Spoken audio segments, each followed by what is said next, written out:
전 영화 시작해서 이만 2부입니다. 퍼스트 리폼드. 폴 슈레이더 감독이 2018년에 발표한 작품이죠. 아, 2018년인가요? 2017년 아니고? 8년입니다. 올해는? 19년. 그렇군요. 우리나라에서 올해 지난 11일에 개봉을 했고 아, 아닌가? 아니. 그러니까 재작년 베니스에서 프리미어를 한 건가요? 아, 베니스에서 프리미어를 했나요? 그럼 재작년이겠네요. 그쵸? 네. 왜냐면 작년 한 5, 6월쯤에 미국에서 개봉을 했던 것 같아요. 뭐 이제 폴 슈레이더 감독 같은 경우에는 사실 이제 가장 많이 알려진 거는 택시 드라이버의 각본가, 마틴 스콜세지 택시 드라이버 각본가고, 그래서 스콜세지랑 작업을 좀 했었고, 감독이자 작가이기도 하고, 뭐 평론가이기도 하고, 그래서 뭐 대표적인 저작으로는 드레이어와 오즈와 누구 한 명 더 있는데 브레송이겠다. 브레송. 네, 브레송의 초월적 스타일에 대해서 이제 쓰신 바 있고. 그렇군요. 저도 안 읽어봤는데 그 짧게 그 사람이 자기 요약하는 거를 들어보러 간 적이 있어요. 너무나 자신감 넘치는 모습에. 자신감 넘치는 스타일이군요. 엄청요. 저는 사실 제가 본 이론가 중에 가장 자신감 넘치는 스타일이었어요. 재밌네. 네, 그래서 사실 속으로 그게 좋게 보이지 않았어요.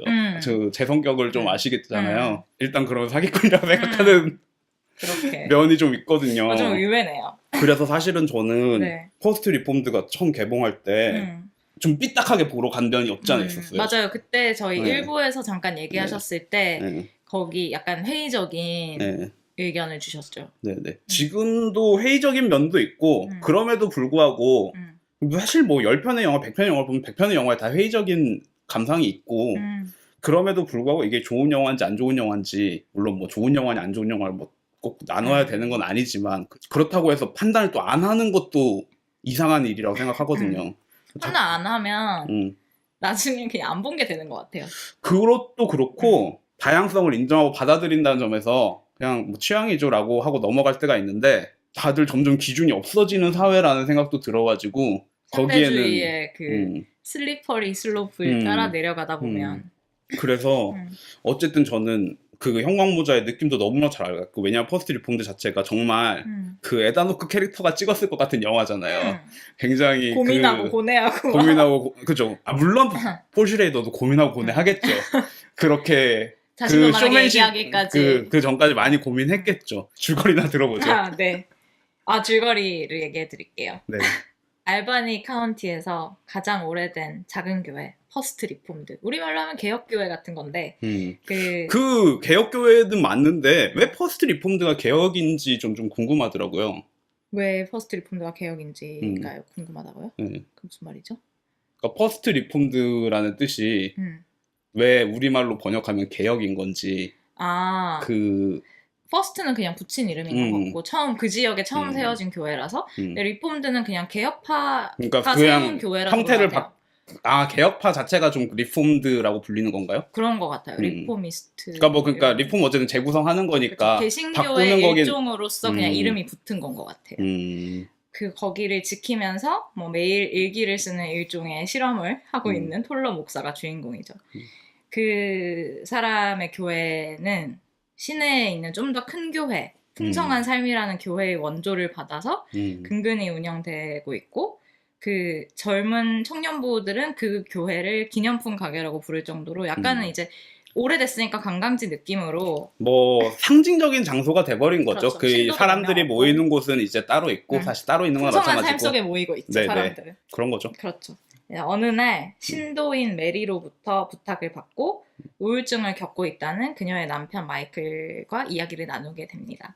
마이클은 메리가 임신한 아이를 세상에 내놓고 싶지 않은 거예요. 환경운동가로서 캐나다에서 이제 감옥살이도 했을 정도로 열혈한 운동가인데 망해가는 이 세상에 아이를 내놓을 수 없다. 그렇지 않나요? 뭐 이렇게 얘기를 해요. 그래서 톨러 목사가 이제 하느님의 가르침과 또 이라크전에서 자신의 아들을 잃어버렸던 그런 개인적인 경험, 이런 것들 막 얘기하면서 설득을 하려고 하죠. 한편 풍성한 삶 교회에서는 퍼스트 리폼드의 250주년 기념 재봉헌식 행사를 앞두고 톨러를 불러가지고 이제 여러 가지 간섭을 하기 시작하죠. 수많은 기부자들과 정치인들을 초대하고 뭐 그런 계획들을 세웁니다. 한편 이제 톨러가 어느 날 메리로부터 따로 연락을 받는데 알고 보니 마이클이 이제 자살폭탄 테러용 조끼를 만들었다는 걸 알게 되고 이거를 자기가 이제 일단은 처리하기 위해서 가져오는데 그 다음날 마이클과 만나기로 한 장소로 가보니까 마이클은 이미 자살을 했던 거예요. 네. 그래서 이제 자기 앞으로 남겨져 있는 유서를 발견을 하고 마이클의 노트북을 이제 챙겨오게 되는데 그때부터 이제 그의 유언을 실행에 옮겨주고 또 그의 노트북을 이제 뒤적뒤적 거리면서 점점점 이제 마이클의 그 신념에 대해서 약간 뭐랄까 동화되어가는 그런 모습을 보이게 되죠. 마이클의 죽기 전에 했던 질문이 신이 과연 우리를 용서할까요? 라는 건데 이 질문에 거의 사로잡히게 되는 거예요. 근데 문제는 이 교회의 오랜 기부자이자 화학회사 CEO인 에드 바크라는 남자와 대립을 하게 된다는 것 때문에 이게 문제가 되는데 그 화학회사에서는 당연히 환경 문제 이런 얘기를 교회가 하는 걸 원치 않고 내가 돈 내는 교회인데 왜 그런 얘기를 하냐 이렇게 해서 약간 문제가 생기게 됩니다. 그래서 결국은 이 폴러 목사의 마음속에서 이 마이클의 신념이 자라고 자라나서 250주년 행사에서 이 에드 바크를 비롯해서 이런 건세가들이 모인 자리에서 내가 이 조끼를 입고 순교해야겠다 이렇게 생각을 하게 되죠. 그래서 이제 메리에게 행사에 오지 말라 신신당부를 했는데 메리가 또 와요. 고집이 세요. 그래가지고 고집이 센 게 아니라 당연히 오지. 아니 근데 오지 말라고 결국 해서 알겠다고 했잖아요.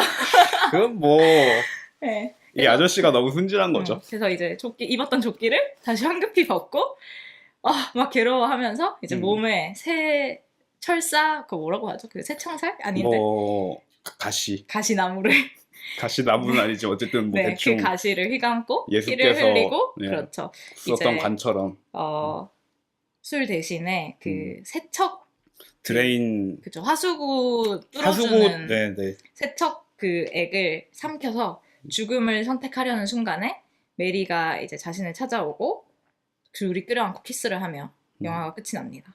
그렇습니다. 네, 그런 영화죠. 그런 영화죠. 개혁파 얘기가 나와서 말인데 어쨌든 그 폴 슈레이더는 칼뱅주의자라고 하더라고요. 그래서 그게 이제 종교개혁할 때 나왔던 일종의 개신교인데 이 영화에 되게 그런 면이 좀 많이 나오는 것 같아요. 그러니까 좀 전에 들었던 펭귄맨의 일화를 떼놓고 생각하면 제가 생각한 폴 슈레이더 많이 잘릴 수 있으니까 떼놓고 그냥 얘기합시다. 네, 이 칼뱅파는 이제 신앙의 유일한 기준은 성서다. 그리고 그 외에 다른 이제 목사나 사제들이 이야기하는 것보다 신과 그 개인의 대면 그런 것들을 더 중요하게 생각을 하고 또 인간은 신의 영광을 위한 도구이기 때문에 되게 사회적으로 많은 좋은 실천을 하면서 살아가야 된다라는 가르침을 갖고 있다고 해요. 그리고 근면하고 성실하게 살아가면서 신의 존재를 느끼는 것 이것이 종교다. 그러니까 내가 신의 존재를 못 느끼는구만. 근면하지가 못해가지고 그러니까 근면하지도 못하고 성실하지도 못하고 그리고 또 악마의 존재만 느꼈어. 사탄 구원이라는 게 오직 하느님만이 가능한 것이라서 다른 뭐 어떤 기부나 이런 것들을 통해서 되는 게 아니다. 그래서 그게 사실 종교개혁이 면죄부 팔고 이런 거에 대한 반발로 일어났듯이 그러니까 구원은 오직 하느님만이 해주실 수 있는 거다. 그런 가르침이 있는 그 교파? 되게 사회 참여적이고 실천적이라는 면에서 이제 이 퍼스트 리폼드에서 이 목사가 겪는 고민과 정확히 일치하는 거죠. 그렇죠. 그러니까 결국에는 자기에 대한 착각에서 비롯되는 건 것 같아요. 이 퍼스트 리폼드에서 이 신부는 뭐랄까 목사. 그렇죠. 이 목사는 성직자로서 신과 뭐랄까 신자를 연결시키는 일종의 도구이자 매개로서 존재한다고 생각을 했는데 사실은 내가 신과 신자를 연결해주는 매개가 아니라 이 기념품 가게의 종업원이었구나 라는 걸 깨닫는달까? 아니면은 뭐 자기가 이 세계 안에서 순결하게 이 신의 뜻으로 움직이는 도구가 아니라 자본의 뜻으로 움직이는 도구라는 걸 사실 깨닫는 이야기라고 할 수 있잖아요. 가볍게는 이제 뭐 그 말 그대로 그 기념품 가게 이야기 할 때 관광 가이드 같은 거 해주면서 나중에 팁 받죠. 팁 받잖아요. 그런 것들 이제 대표적인 예인데, 왜냐면은 그리고 티셔츠 사이즈 없다고 하면서 그치만 모자는 괜찮다고 이렇게 얘기하는 거 되게. 네네. 이게 가장 이 사람의 충격적이었던 거는 결국에는 그 행동이 충격적이었다는 게 아니라 자기가 그럼에도 불구하고 깨끗하고 고결하다고 생각했던 거는 자기가 목사로서 자본의 논리에 벗어나 있다고 생각하기 때문에 사람이 제정신일 수 있는 거거든요. 이 사람이 되게 근면성실한 게 나오잖아요. 물론 이제 술 먹긴 술은 하지만 먹지만 비록 술은 먹지만 그 남한테 피해를 주진 않죠. 술 마시는 걸로. 네, 그러고 뭐 화장실 고장 난 거 이런 거 얘기하면서 이제 예산이 충분하니까 사람을 불러도 되는데 자기가 직접 고치는 고치겠다. 이런 모습을 보면은 이 사람이 어쨌든 아마 자기 생활에 있어서 충분한 돈이 교회로 나오기 때문에 거기에 대해서 뭐 팔려는 걸 열심히 팔려고 아마 노력하지도 않을 거고, 그거는 이제 뭐 몸에 배인 친절함? 네, 뭐 그런 거에 더 가까울 것 같고, 그런데 이제 뒤로 갈수록 그 연결이 되어 네네. 있다는 것을 느끼게 되죠. 그쵸. 신의 도구가 아니라 자본주의 도구인 거를 깨닫게 되는 순간들이 오잖아요. 특히나 이제 그 250주년 봉헌식을 계기로 이 자본주의의 틀 안에서 이 돈을 대주고 있던 게 누구인지의 실체를 확인하고, 그게 결국에는 신이 아니라 에드 바크였구나. 에드 바크였구나. 내가 이 양반을 모시고 있었구나. 이런 걸 이제 결국 뒤에서 확인하게 되면서 깨닫게 되는 이야기가 표면적인 이야기죠. 그렇습니다. 어쨌든 간에 이 자본주의의 도구라는 걸 깨닫고 나서 결국에는 이제 순교, 일종의 순교를 택하려고 하는 건데 너무 순수해요, 사람이. 순수하고 뭐랄까, 약간 이것도 이제 앞에 잠깐 얘기했듯이 그 전쟁 이후에 우리가 잊고 살아가지만 없어지지 않는 전쟁의 상처가 남은 세계를 살아가는 사람이라는 생각도 드는 게, 이제 이 영화를 보면은 당연히 약간 택시 드라이버 같은 영화가 생각이 나는데 약간 이 영화에선 그런 게 있었던 것 같아요. 톨러에게 어떤 되게 구체적이지 않은 신념 같은 게 있었는데 마이클이라는 이제 유령이 그 신념에 약간 모양을 불어 넣어주잖아요. 그쵸. 거기에 이제 집착하면서 점점 자신만의 그 세계로 들어가는데 약간 트래비스가 그런 캐릭터였고 택시에서 사실 구조도 굉장히 비슷하죠. 그 택시 드라이버를 보면은 그쵸. 그 이제 이 캐릭터가 택시 드라이버를 하면서 포르노 영화를 밤에 보러 다니는 사람이 있든지 아니면은 목사이면서 낮에 신을 영접하는 사람의 차이가 있을 뿐. 그렇죠. 영접하는 것의 종류는 극명하게 다르지만 그렇죠. 그럼에도 불구하고 영화라는 영화관이 가지고 있는 그 빛을 사람들이 모여서 바라보는 그 스크린성이 종교적인 제의를 분명히 떠올리게 하는 부분이 있고, 그게 뭐 낮의 인물이냐 밤의 인물이냐에 따라서 명확하게 다르긴 하지만 사실 트래비스도 되게 청교도적인 인물처럼 보이거든요. 맞아요. 그리고 사실 이야기에 큰 영향을 미치지 않지만 둘 다 매우 직접적으로 어쨌든 참전을 했었던 이 경험이 있고 그 이후의 삶을 이제 되게 외롭게 살아가고 있는 사람. 그리고 사실은 여자 때문에 바뀐다는 점에서 또 동일하고요. 맞아요. 그런 점에서 되게 둘 다 그리고 사실 세상을 구하려고 하는 거기도 하고. 맞아요. 자기의 극단적인 행동을 통해서 어떻게 보면 망상에 사로잡혀서 그쵸. 그 망상의 일부는 그거죠. 극단적인 행동을 하면 세상이 구원될 것인가? 아닌데. 그게 사실은 어떻게 보면은 자발적인 외로운 늑대 테러를 생각하게 하는 면이 있죠. 그쵸. 또 하나는 되게 이 일기 쓰잖아요. 그리고 병을 앓고 있는 목사라는 점에서 이제 시골 사제의 일기 같은 영화가 떠오르면 거기에서는 약간 그냥 이제 이 세계와 자기가 조응하지 못하는 것에 대해서 괴로워하는 그런 인물인데 거기에서 어쨌든 사제는 죽잖아요. 근데 톨러는 죽을 수도 없는 약간 어떻게 보면 더 슬픈 인물인 것 같아요. 네. 그 일기라는 점에서 또 생각을 해보면은 이 일기라는 게 저는 누가 누구에게 쓰는 일기지? 그러니까 누구 보라고 쓰는 일기지? 라는 생각을 하게 되는 거죠. 물론 이제 명확하게 자기가 보기 위한 건데 말씀하신 것 중에 이 톨러가 신념을 전파받으면서 다른 사람이 되는 것 같다고 약간 이런 식으로 말씀하셨나?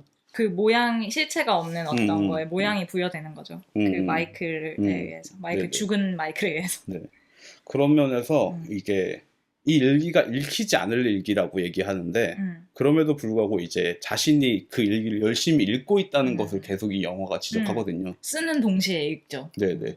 그리고 나중에 가면 앞부분을 다 찢어버리는 장면이 나오죠. 그 분명히 어쨌든 읽었으니까 찢은 거잖아요. 이게 일종의 소용없는 편지에 가까운 왜냐하면은 이제 편지라는 게 어쨌든 거리가 있을 때 작동하는 건데 그럼 여기서는 사실은 자기가 자기에게 보내는 편지이기 때문에 물리적인 거리가 아니라 시간이란 거리만이 이 편지로서 작동하게 해주는 거고 그런 점에서 과거에서 미래로 보내는 편지고 그러면은 결국에는 저는 여기서 약간 더 오버하면은 결국에는 다른 사람이다. 이 다른 사람이고 물론 이제 그 신념의 전파를 해서 다른 사람이 되는 거지만 일종의 메리가 전면 등장하지 않았지만 아 이거 마녀서사다. 마녀서사의 하나의 종류다라는 생각도 들었던 것 같아요. 사실 이 목사라는 것도 신과 신도의 매개고 마녀도 사실 매개잖아요. 불운한 것들과의 매개죠. 예, 예. 그리고 그 매개를 통해서 전파시키는 거고 결국에는 그 메리의 남편도 그랬고 메리의 남편이 죽으면서 그 죽음이 트리거가 돼서 이 남자가 가지고 있던 신념이 그대로 옮겨가는 전파되는 이야기란 말이죠. 그리고 메리는 계속해서 살아남아 있고 이게 약간 제가 생각하기에는 클래시컬한 마녀서사의 일종이다라는 생각을 했던 것 같아요. 그리고 이제 톨러가 점점 이제 그 마이클의 자리를 대체해 가기도 하죠. 그쵸. 메리와 이제 자전거를 타고 기도도 같이 하고 나중에 그 신비한 모험을 떠나잖아요. 그러니까요.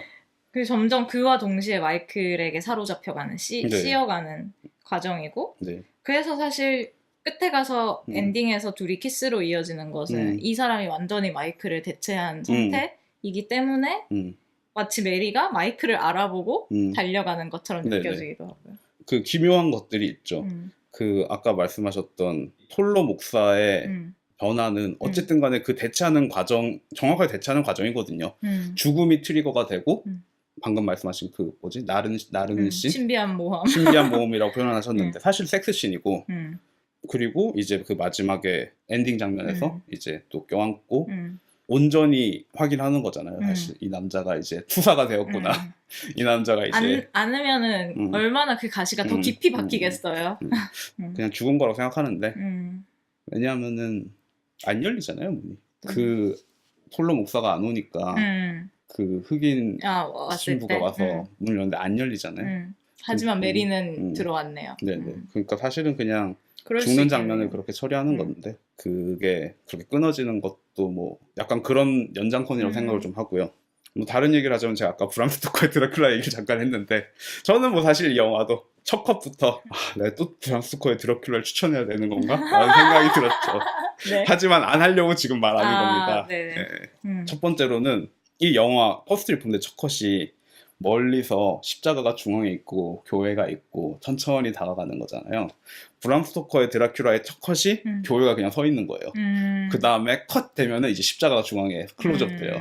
그러니까 사실은 굉장히 유사한 형식이고 재밌는 거는 키아누 리브스가 편지를 써요. 기차에서 드라큘라에게 가면서 자신의 연인에게 위노다 라이더겠죠? 거기서 결혼한 거 아니에요, 둘이? 아 맞다. 위노나 라이더에게 그 편지를 쓰는데 이게 재밌는 거는 키아누 리브스가 자신의 연인에게 보내는 편지인데 이 편지는 전달이 되지 않을 거고 키아누 리브스 대신에 드라큘라가 편지가 되어서 위노나 라이더에게 가는 얘기거든요. 인물이 바뀌어가지고 근데 과거의 망령이 바뀌어가지고 그녀에게 가는 거거든요. 그런 면에서 사실 또 퍼스트 리폼드랑 물론 이게 또 마녀와 드라큘라 서사라서 그런 것도 있는데 굉장히 유사한 형태를 따르고 있는 이야기 그러네요. 라고 생각이 들었어요. 사실 드라큘라는 모든 영화의 추천작이 될 수 있는 영화이기 때문에 그러네요. 정말 많은 것을 가지고 뭐 어쨌든 그렇고요. 그래서 조금 더 과격하게 말하자면은 이건 거의 빙의에 관한 이야기 맞아요. 라고도 얘기할 수 있을 것 같아요. 사실 드라큘라를 얘기한 것도 그래서 그런 거고 시인한 거죠. 네, 이 톨러 목사가 처음 이제 그 남자 이름 뭐죠? 마이클? 마이클과 이제 만나서 했을 때 천사와 씨름하는 이야기를 하잖아요. 이 씨름 이야기가 그거잖아요. 밤새 씨름하는데 도저히 이길 수 없는, 그래서 너무나 힘겨운 상대, 도저히 이길 수 없을 것 같은 상대에 대해서 이 남자와 설전을 벌이면서 이 자연 파괴에 대한 순교에 관한 설전을 벌이면서 어려움을 얘기하는데, 거기서 재밌는 점은 그 되게 즐거운 경험이었다고 표현하죠. exhilarating. 몇몇 영화에서 좀 인용이 되는 사건 중에 하나인데, 뭐 제일 먼저 기억난 건 엔젤스 인 아메리카에서 에이즈에 걸린 주인공 중 한 명이 자신의 인생에 대해서 그렇게 생각해요. 게이로서 내 인생이 그런 싸움이다. 유대인으로서 그러니까 여러 가지 정체성에서 어쨌든 자신의 삶을 약간 그렇게 느끼거든요. 근데 어쨌든 이 톨로 목사의 재밌는 점은 거기서 익슬러레이딩 재미를 느꼈죠. 재미를 흥분을 느끼는 느꼈죠. 흥분을 느끼는 거잖아요. 그러니까 이 사람은 이 기념품 가게에서 사가 가던 사람인 거잖아요. 근데 사명이 필요했던 사람인 거죠. 그쵸. 뭐랄까 자신의 본분을 깨닫고 변하기 시작하는 이야기라는 생각이 들죠. 재밌는 얘기라는 생각이 들면서도 저는 어떤 면에서는 이 이야기가 굉장히 도식적이고 피상적인 이야기다 라는 생각이 좀 들긴 해요. 물론 여기 좋은 부분들이 있죠. 이걸 환경오염이라는 굉장히 커다란 문제고 이 환경오염이라는 거는 신앙이랑도 좀 비슷한 것 같아요. 왜냐하면 저는 보이지 않는 문제잖아요. 우리가 말로만 듣고 뭐 물론 이제 다큐멘터리로 보려면 볼 수 있죠. 그 타이어 쌓여 있고 이런 거 보면서. 근데 그거 어떻게 봐요, 사실? 거북이가 개인이. 유튜브에 있잖아요. 그러니까 그게 그 실체는 볼 수 있지만 그게 환경 오염으로 해서 우리의 삶을 정말 재앙으로서 다가오고 있는지는 느끼기 힘든 거죠. 그렇죠. 네네. 오히려 그냥 수치라든지. 근데 그거는 이미 또 어떻게 보면 일반상의 영역은 벗어나는 거거든요. 그거를 이제 뭐 불편한 진실 같은 게 사실 뭐 그런 거를 시도한 거잖아요. 사실 맞아요. 그걸 눈앞에 이제 보여주려고 하는 거죠. 근데 뭐 그게 성공한 기획인지도 사실 의심스럽고 어떤 면에서는 그냥 그게 나온 지가 지금 언젠데 결국에는 이제 평평한 지구론이랑 비슷한 거잖아요. 사실 지구 온난화도 본 적 있어? 지구 둥근 거? 이런 거 그러면서 당장 트럼프도 부정하지 않나요? 맞아요. 그때 다양한 시각이 있다고 얘기하죠. 그 동부에 에드바크가 똑같은 얘기를 했는데 동부에 그때 보얼텍스가 몰아쳤을 때 아니 이렇게 추운데 지구온난화 어디 감? 이렇게 트윗을 날렸죠. 그러니까 정말 무식이 하늘을 찌르는 이야기를. 네. 그런 면에서 저는 종교의 영역과 굉장히 비슷한 이야기라는 생각이 들었어요. 실제로 이제 영화에서 그 환경론자들의 순교 얘기를 하면서도 순교란 단어를 썼기도 또 다른 한편으로서는 어쨌든 간에 이 신부의 변해가는 과정은 광신론적이고 그런 면에서도 또 이 사람이 종교인이었다는 게 좀 재밌는 것 같기도 하고요.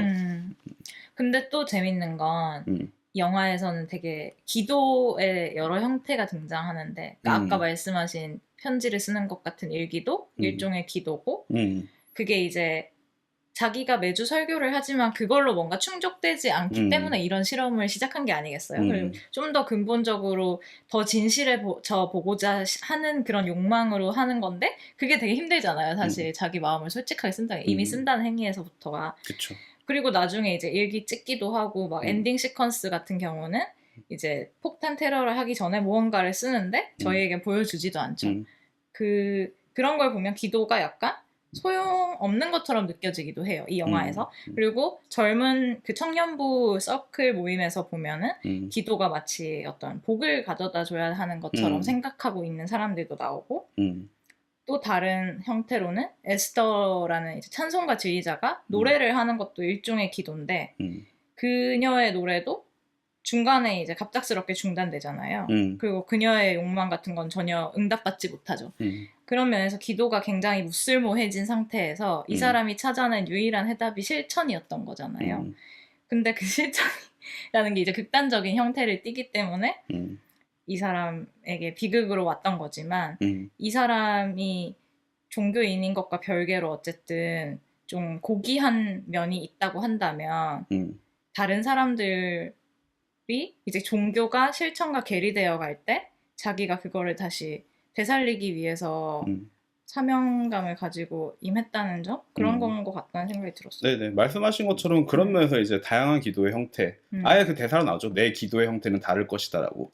그게 사실 그 전에 나오는 게 약간 확실하지 않지만 아마 그 전에 이제 일기를 찢어버릴 거예요. 그러니까 그런 면에서 결국엔 이 일기는 편지라는 점에서 과거에 내가 미래에 내게 보내는 편지이기도 하지만 사실 신에게 말씀하신 것처럼 기도로서 신에게 보내는 편지이기도 하고, 그런데 이제 그거를 보지도 않고 닫는다는 거는 이제 그 편지가 그렇죠. 이거는 이제 쓸모없는 방법이 동시에 내가 전달받은 거죠. 접수했어. 그, 이렇게 네네. 표현하면 좀 웃기지만. 네네. 그런 거였다는 생각이 들어요. 맞아요. 그리고 사실 이거는 제가 정확하진 않은데 어떤 장면을 보면서 저거는 좀 번역이 이상한데? 라고 생각했던 장면이 그 풍성한 삶의 목사가 톨러를 불러서 막 화내는 거예요. 너는 왜 항상 정원에 있냐. 근데 이게 이제 이상향으로 번역이 됐어요. 근데 너는 항상 정원에 있다. 근데 하느님도 늘 정원에 있진 않았다. 라고 하는데 제가 느낌은 오히려 왜 자네는 항상 네가 팔을 걷어붙이고 고생을 사서 하느냐 이런 뉘앙스라고 생각했거든요. 왜요? 그 전에 대사 중에는 예수가 이미 우리를 대신해서 고통을 받았는데 너는 항상 고민에 차 있고 너는 항상 고통받으려고 한다 라는 뉘앙스로 저는 들렸거든요. 그럴 수도 있겠는데 저는 뭐 그거에 이상하지 않다고 생각했던 게 그 정원이 당연히 에덴 정원이라고 생각했던 것 같아요. 그러니까 이상향으로서 어쨌든 그게 이상향이니까.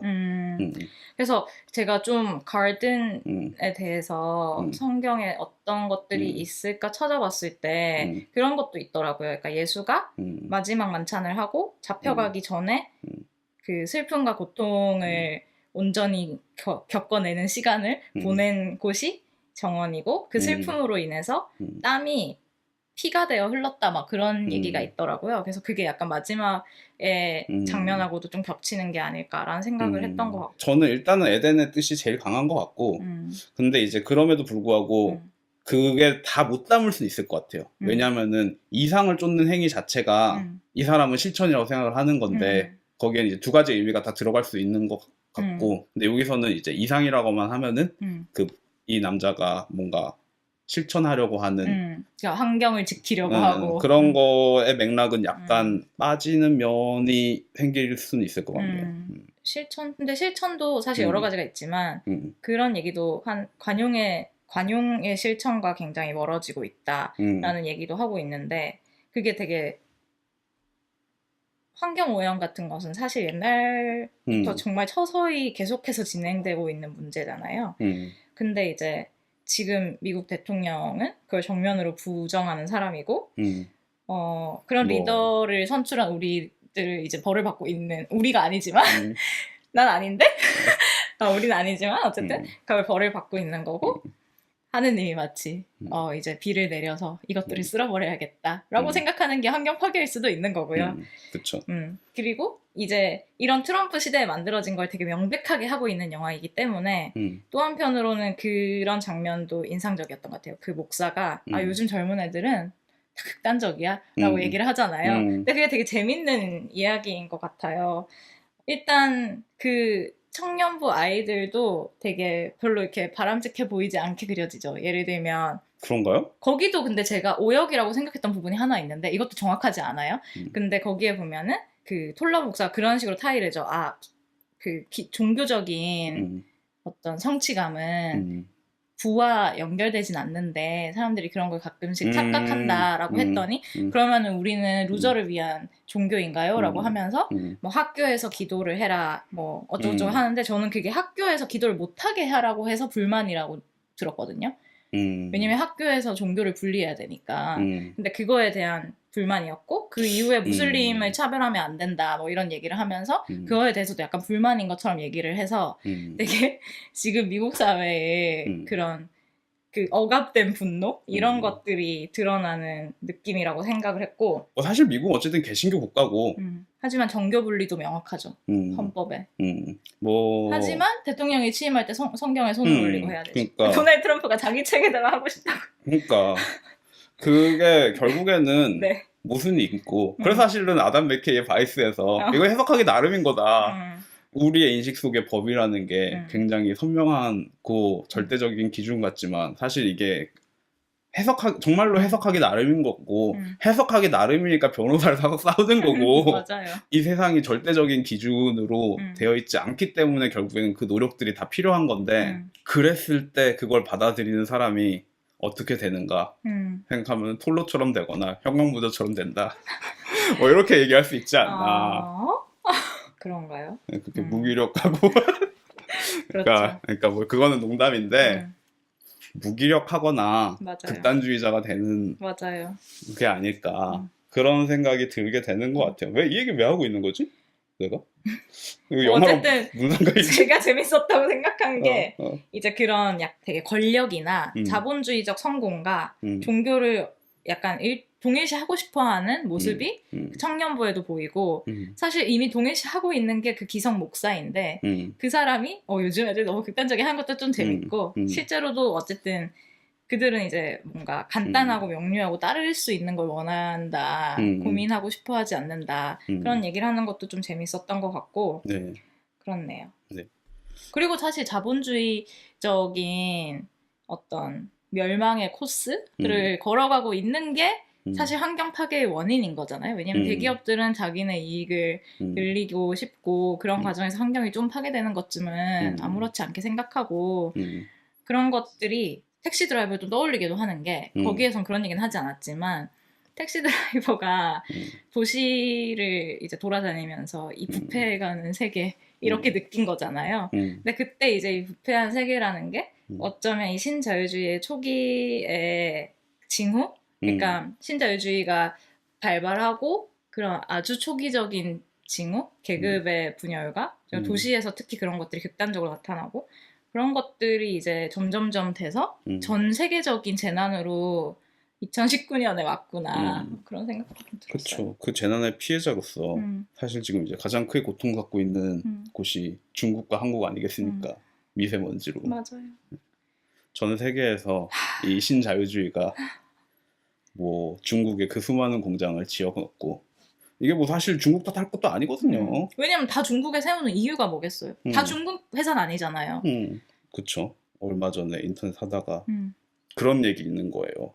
중국 제품 얘기하면서 미세먼지 탓하면서 뭐 샤오미 제품 불매 뭐 이런 거 이제 과연 삼성 제품은 중국에서 안 만들고 있는가? 제 말이 애플은 뭐 중국에서 안 만들고 있는가? 그러니까 이게 뭐 모든 게 중국에서 만들어져. 그렇죠. 모든 게 중국에서 만들어지고 있는데 부끄러운 사실이네요. 네, 결국에는 이제 중국이랑 가깝다는 이유로 우리가 이제 미세먼지를 대신 더 이상 아마존 숲이 지구의 폐가 아니라 대한민국 인간이 지구의 폐 노릇을 하고 있다. 정확히 약간 망가진 폐 노릇을 하고 있다. 그렇죠. 네. 네. 망가지는 폐세포 역할을 하고 있는 거죠. 이러면서 망가져 가고 있다. 뭐 어쨌든 지난 시간에 네. 그 일부에서 잠깐 얘기를 했을 때 제가 그 클로즈업 얘기하면서 약간 우리 앞에 코앞에 들이대는데 인물들이 나를 못 직면하지 쳐다보는 것 못하는 같고 근데 이제 이 영화의 그 시작 씬? 아까 말씀하신 그 교회가 정면으로 들어오는 씬 같은 경우는 되게 낮은 자세로 가기 때문에 교회가 엄청나게 이렇게 올려다보는 존재가 되잖아요. 그리고 굉장히 정면이고 그런 것과 되게 대조적인 것 같기도 하고 십자가가 우리를 똑바로 쳐다볼 때 우리는 십자가를 똑바로 볼 수 있는가 그런 생각이 들고 결국 그리고 이 인물이 톨러 박사가 끝에 되게 결연해지면서 내가 가야 할 길을 찾았다라고 생각할 때조차도 그게 정확히 정면 가까워져 가지만 정확히 정면이 아니고 그런 점에서 되게 방금 얘기하신 거랑 연결해서도 나도 정말 싼 중국 제품을 애용하고 뭐 그런 수혜를 받지 않는 사람이 없죠. 모든 게 메이드 인 차이나니까. 그런 면에서 되게 부끄러워지는 그런 느낌도 좀 들고 그랬습니다. 네. 다른 한편으로는 저는 어쨌든 이 영화에 대해서 가장 찝찝한 점은 너무나 계산적이고 도식적인 것 같다는 생각이 드는 거예요. 아까 그 첫 컷 얘기하셨는데 그 첫 컷부터 이미 계속 카메라가 들어가면서 십자가가 정중앙에 위치하는 그런 이미지들 아니면은 너무나 매끈하게 계산된 그런 느낌인 건가요? 그쪽 카메라의 동선도 그렇고 인물들의 배치 같은 것부터 굉장히 이제 기계적이라고 느껴질 정도로 뭐 또 어떻게 보면은 이제 음. 물론 이 영화가 톨러를 따라가다 보니까 이 톨러라는 사람 자체가 사실은 굉장히 원칙적이고 인풋과 음, 아웃풋이 음, 정직한 사람이죠. 네네. 그리고 그러면 점에서 뭐 이 삭막한 분위기가 어울리기도 하지만 다른 한편으로는 결국 이 환경오염이라는 거대한 배경과 그 안에 이제 시스템들이 보이고 그 안에 다시 또 개인을 배치하는 방법이 이 똑똑하신 폴 슈레이더의 머릿속에서 큰 디테일 없이 너무나 그냥 논리 조각처럼 정연하게 네, 짜여진 짜여진 그런 이야기라는 생각도 그런 느낌은 좀 드는 것 네네. 같아요. 그런 생각이 들어서 이 폴 슈레이더의 말을 보면 그 트랜센던트 그냥 승화적인 부분이 어디 있는가 하면은 이 영화에서 승화적인 부분은 저는 기괴하다 느꼈던 것 같아요. 이 기괴함이 뭐냐면은 결국에는 뭐 타르코프스키 희생에서 나올 법한 거기서도 나왔죠 실제로. 그쵸 희생에 나오는 그 마녀와의 섹스씬 마녀 이름도 마리아죠. 네. 그 마녀와의 섹스씬을 생각해 보면은 거기에는 승화적인 게 있는데 과연 이 폴 슈레이더의 이 마녀와의 섹스씬에는 승화적인 게 있는가? 저 잘 모르겠다는 생각이 들었어요. 이거는 뭐 여러 가지 이유가 있을 거고 굉장히 주관적인 감상이지만 희생의 그 마녀와의 씬은 그들을 바라보는 거잖아요. 그러면서 사실은 희생이라는 영화 자체가 그 사소한 행위에서 구원을 찾아보는 거고 개인을 보면서 구원에 대해서 생각을 해보는 건데 이 영화는 정반대라는 생각이 들었어요. 그 개인을 사소한 것들을 앞에다 들여 밀어놓고 그 장면 정말 그 장면이 비슷해요. 이 두 인물이 서서히 왼쪽 구석으로 빠지면서 갑자기 그 뭐 타이어들이 보이기 시작하잖아요. 이들에게는 사실 큰 관심이 없고 결국에는 그 재난의 스펙타클을 보여주기 위한 거의 헐리우드 상업 영화의 정논리라는 생각까지도 드는 그래서 과연 여기에 승화가 있는가라고 생각해서 저는 승화 대신 스펙타클이 있다고 느꼈거든요. 이상하게 느껴졌어요. 사실 좀 많이 의심스럽고 저도 거기에 대해서는 사실 그 씬 자체에 대해서는 사실 잘 판단이 안 서는데 특히 그리고 그게 재난으로 가기 전에는 막 약간 라라랜드 같기도 하고 그 되게 네. 달콤한 좋은 음악이 나오다가 그리고 사실 하면서 사실 되게 굉장히 기본적인 그 어두운 베이스가 깔리면서 맞아요. 테크니컬하게 넘어가는 거잖아요. 우주적인 그런 어물쩍 쓱 빠지고 화면 아래로. 근데 저는 조금 재밌었던 게 그 장면에서 저희가 메리의 등 뒤로 보잖아요. 그러면 거의 톨러가 아예 가려져서 메리 혼자 있는 것처럼 보이고 그게 어떻게 보면 완전한 합치인데 그러고 나서 잠시 뒤에 그 에다노크가 고개를 빼꼼 이렇게 해가지고 톨러가 나타나는데 그게 마치 메리의 출산 같기도 하고 그런 면에서는 본인이 예수라고 생각한 구원자라고 생각하니까 그럴 수 있겠다. 근데 약간 재밌다고는 생각했었는데 저도 이게 승화라기보다 약간 출산의 느낌? 그런 걸로 들어갔다는 생각이 들고 근데 어쨌든 희생을 떠오르게 하니까 희생과 다른 공통적인 점이 떠오르는 게 그러니까 메리와의 그 접촉 단계가 점점 커지잖아요. 근데 그 전에 이제 손을 잡고 기도를 할 때 자기도 모르게 기도문이 흘러나왔다라고 하면서 그때 했던 말이 말로써 너는 죄를 받을 것이고 말로써 너는 보상을 받을 것이다 라는 말이 나왔다라고 하는 거예요. 근데 그게 되게 희생에 나오는 거랑 되게 비슷한 거죠. 그 희생에서는 남자가 재난으로부터 세계를 구하기 위해서 기도를 했고 그 말을 들어주시니까 실천을 한 거잖아요, 그대로. 근데 그래서 그 사람의 아들도 영화 내내 말을 못하다가 마지막에 죽은 나무에 물을 주는 일을 하고서야 말을 할 수가 있고 그때 태초에 말이 있었다. 왜 그런 거죠? 라고 물어보잖아요. 그런 점에서 이 사람의 생각은 동일하다는 생각이 들어요. 그러니까 말과 행동은 합치되어야 되고 말이 그에 상응하는 무게를 가지고 있다는 거 그리고 톨러의 기도문이 그렇다면 그 사람이 이제 더욱더 극단적인 행동에 들어가는 거는 되게 자연스러운 수순이고 그렇다는 점에서는 되게 많이 생각이 나더라고요. 그리고 뭐 아까 잠깐 얘기했지만 테러를 성공시킬 수 없고 톨러는 테러가 뭐 성공했다 하더라도 그 구원은 오지 않았겠지만 테러를 못하고 그 메리를 아는 순간에도 영화는 갑작스럽게 끝이 나면서 음. 약간 우리가 세상을, 개인이 세상을, 스스로를 구원할 수 있을까? 그게 분노에서 시작된 그런 거는 스스로를 해방시킬 수 있을까? 뭐 이런 질문을 한다는 게 되게 재밌었던 것 같아요. 뭐 그것보다는 구원이 있을까? 그렇죠. 그 약간 2017년을 살아가는, 그러니까 영화에서 2017년이니까 2017년을 살아가는 사람에게 허락된 실천은 과연 뭘까? 라는 생각도 들고, 우리가 기도를 한다는 거는 뭐지? 그런 생각도 좀 들어요. 슬프네요. 갑자기. 재활용 열심히 하시고요. 그럼 그래야겠어요. 네. 근데 뭐 그러니까 이런 게 점점 절망적인. 사실 우리나라가 재활용 엄청 열심히 하는 나라에 속하잖아요. 근데 정말 포션을 봤을 때 이렇게 열심히만 해줘도 다른 많은 배출국에서 조금은 달라지지 않을까? 그쵸. 근데 그 다큐 뭐였죠? 최근에 나온 환경 다큐가 있는데 전 보지 못했는데 거기에 이제 환경운동가가 주인공처럼 나온대요. 근데 그 사람 이름이 아텐보로인가? 근데 아텐보로 효과라고 해서 그 다큐가 나오고 이제 많은 사람들이 보고 나서 실제로 그 재활용 비율인지 플라스틱 배출량인지가 확 줄었다는 기사를 보긴 했었거든요. 그러니까 그게 뭐 얼만큼 늦춰질지 모르겠지만 재밌는 거죠. 또 이게 알면 알수록 절망적인 거고, 왜냐면 사실 재활용 같은 거 많이 제대로 안 된다고 하잖아요. 맞아요. 우리가 분리해도 결국 다 매립되고 뭐 또 굉장히 손이 많이 가는 일이죠. 깨끗하게 배출하는 것 자체가. 그쵸. 그러니까 그런 것들이 누구 한 명이 해서 되는 게 아니라 그런 면에서 정말 기적을 만드는 일에 가까운 것 같아요. 그러니까 1단계부터 10단계까지 딱딱딱딱 맞아 들어야지 재활용이 되는 거거든요. 그리고 그거를 여럿이서 규모가 세상을 구하는 일이 이렇게나 힘들다. 진짜 너무 힘드네요. 그래서 이제 딱 하나 나에서 굳이 삐끗하지 않게 노력하는 정도가 개인에게 뭐, 허락된 것은 그런 사람 말고 이제 누군가 구원자가 나오길 바라는 게 이제 모두의 마음이겠죠. 그쵸. 그런 구원자는 없어. 네가 재활용해야 돼. 괜찮으시죠? 아니. 네.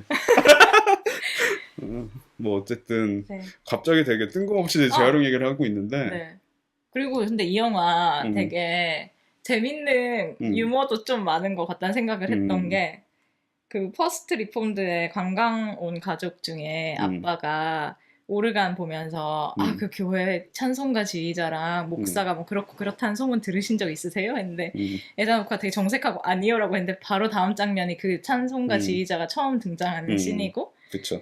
그다음에 뭐 마이클이 죽었을 때 온 경찰이 마이클 아빠를 혹시 알았냐? 그래서 몰랐는데요. 그랬더니 완전 끔찍한 사람이라고 악담을 펴붓고 나서 바로 다음 장면에 집을 나서면서 메리에게 고인의 명복을 빈다 하는 거? 그러면 되게 어두운 유머가 많더라고요. 네. 그리고 막 톨러가 일기에서 기도에 대해서 생각해 본 적도 없는 것들이 기도를 너무 쉽게 얘기한다 하고 나니까 청년부 나오고 청년부 애들한테 엄청 친절하게 막 설명해주고 있고 그런 것들은 그러니까 뭐 비꼰다기보다 그냥 어찌할 수 없는 삶의 어떤 면들. 네, 그 자체가 또 그 톨러 자신의 위선이기도 하고요. 다 위선 속에 살고 있는 거잖아요. 현관 부장님도 위선 속에 살고 계시잖아요. 그럼요. 네. 위선을 실천하며 살아가고 있죠. 저도 위선을 적극 실천하면서. 그렇네요. 아득해지네요, 갑자기. 네, 갑자기. 그래요. 그럼에도 불구하고 이 죽은 남자 이름 뭐죠? 마이클의 미카엘의 그 뭐랄까 믿음이 신념이 뭔가 전염되는 것이기도 하는데 그럼에도 불구하고 이 전염에는 피를 요구한다는 게 그러니까 희생을 요구한다는 점이 또 굉장히 종교적이면서도 리얼한 이야기가 아닌가. 그 진정성을 목숨으로 증명해야 하는 그런 사회에 우리가 살고 있잖아요. 이 수많은 거짓 뉴스들 때문에. 맞아요. 진정성이 그만큼 무거워진 거죠. 네. 사실은 진정성을 따지지 말고 그냥 논리만 따져야 되는데 모르겠어요. 나 이런 얘기 안 할래. 그렇군요. 추천작? 그렇게 할까요? 저는 사실 추천작 되게 고민해봤는데 그냥 처음에 보고 제일 많이 생각한 영화가 희생이라서 희생을 추천드리고 싶습니다. 그리고 아주 그냥 요즘 그냥 너무 날로 먹었나? 요즘 진짜 너무 날로 먹네. 아니 어스 할 때 뭐 추천했는지 기억나죠? 와, 기억도 못한다. 뭐였지? 퍼니 게임. 아 맞아. 너 저기 가서 손 잠깐 들고 반성 좀 하고 오실래요? 아 근데 진짜 뭐 이게 고백이라면 고백인데 진짜 영화를 많이 봐야겠다 이런 반성을 매주 하고 있어요. 제가 많이 볼 수 시끄럽고요. 없지만 네. 아니 근데 굉장히 그 어떻게 보면 비슷한 면이 많은데 아까 그 펭귄배님이 말씀하신 것처럼 이 퍼스트 리폼드는 사실 살짝 선뜻 확신을 가질 수 없는 부분들이 저는 좀 많은데 희생은 그렇지 않았던 것 같아요. 그래서 좋은 영화다. 많이들 네. 보시라. 네. 제 추천작은 이제 저는 사실 가장 먼저 떠올랐던 건 바이스였고 저도 사실 바이스 떠올랐어요. 그래서 어저께 바이스 추천할까 했는데 집에 오는데 내내 기분이 별로 안 좋아가지고 그래도 추천하지 말자 이렇게 하고 왔죠. 그리고 그 다음에 떠올렸던 건 이제 브람 스토커의 드라큘라. 하지만 너무 많이 했다. 네. 이제 형광모자한테 혼날 것 같아가지고. 근데 그래서 형광모자가 이렇게 준비해 올 줄 알았어. 형광모자가 이렇게 준비해 올 줄 알았으면 나도 그냥 브람 스토커 드라큘라 추천했는데. 아니 그래도 희생을 5번 추천하진 않았으니까 듣고 싶지 않고요. 네.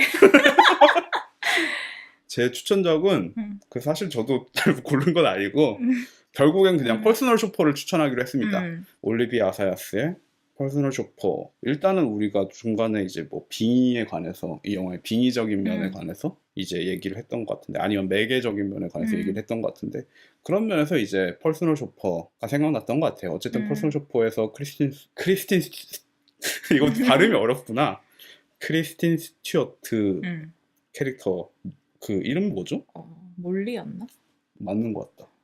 천재인가? 전 알고 있었는데 천재인 거. 네. 맞나? 어쨌든 이 캐릭터가 자신의 존재에 대해서 깨달아간다는 이야기라면 이 톨러 목사도 이제 자신의 존재에 대해서 깨달아가는 모린이었어. 모린. 어쨌든 이 모린이 깨달아가는 이야기고 네. 또 다른 면에서 둘 다 굉장히 고전적인 이야기를 현대적인 이야기로 변환시킨 거라는 점에서도 유사한 점이 있고요. 그렇지만 폴 슈레이더와 아사야스는 레벨이 다르다. 물론 뭐 좀 다른 종류의 영화긴 한데 이 영화의 명확한 동선들, 이야기의 끝을 향해 가는 혹은 이 영화 속 안에서의 지리적인 명확한 동선들은 아무래도 그냥 똑똑한 폴 슈레이더가 뭔가 그래프 그리듯이 만든 이야기라는 생각이 들어서 그게 뭐 꼭 나쁜 건 아닌데 그쵸, 나쁜 건 아니죠. 나쁜 건 아닌데 진정성은 상관없어야 된다면서요. 그쵸, 진정성. 근데 이건 진정성이랑 근데 다른 얘기예요. 진정성은 그냥 사실은 진심을 다했냐 안 했냐의 문제인데 그래프를 그리건 안 그리건 진심을 다하고 간다고 진심 다해서 그래프를 그리면 되는 거죠. 아니 근데 그래프를 그리되 약간 이 이야기가 그래프 같은 이야기인가 했을 때 그러니까 이야기 구조를 봤을 때 되게 명확해서 그래프 같을 수 있는데 이 인물이나 모르겠어요. 제가 이 영화를 봤을 때 느낀 이 영화의 고민과 고뇌는 만약에 이거 그래프로 그리면 되게 퇴색되는 것 같다는 생각을 저는 좀 했거든요. 그런 면에서 사실은 저는 아니면 제가 진정성에 놓여 이거를 진짜 그 뒤에 백에 붙어 있는 것들도 뭐 조사 몇 시간 해가지고 해드리는 거니까. 네, 그 너무나 대표적인 이미지들, 그 말라 비틀어진 북극곰 바탕화면이라던가, 물론 이제 강력하고 아이코닉한 이미지를 써도 되죠. 근데 그것조차도 저는 스펙타클 같은 거예요. 그냥 스펙타클. 네. 그건 확실히 그런 면이 있는 것 같아요. 그 마이클이 자리를 비웠을 때 몇 년 하면서 그 뭐지? 화면 보기? 그건 너무나 이걸 뭐 어벤져스의 스펙타클에 빗대서 네가 말해도 되냐라고 하면은 뭐 잘 모르겠는데 그럼에도 불구하고 저는 다 스펙타클이었고 그런 걸 생각하면은 이제 시간이 지날수록 퍼스널 쇼퍼가 명작이다. 이 영화의 스펙타클로 존재하는 건 스튜어트밖에 없고 뭐 그게 또 스펙타클이면 스펙타클이겠는데 모르겠네요. 그냥 좋아서 추천하는 거고요. 퍼스널 쇼퍼. 아사야스 만세. 아사야스 신작이 5월 중순에 개봉하더라고요. 논픽션? 좀 실망스러운 영화인데. 저는 아직 안 봤기 때문에 기대하고 있습니다. 기대하지 마시고요. 기대 없이 볼까요? 네, 기대 없이 보세요. 알겠습니다. 아니 뭐 나쁜 영화라고 생각 안 하는데 퍼스트 리폼더랑 비슷한 영화예요. 알겠습니다. 그게 어떤 맥락인지 보시면 아마 좀 느끼실 수 있지 않을까. 알겠습니다. 네. 저희는 그러면 다음 에피소드에서는 저희가 전주에서 만나서 하는 것을 목표로 전주영화제 이야기와 지비아 긴체프 감독의 러브리스에 대해서 이야기할 예정입니다. 그러면 저희는 영화 시작해서 이만.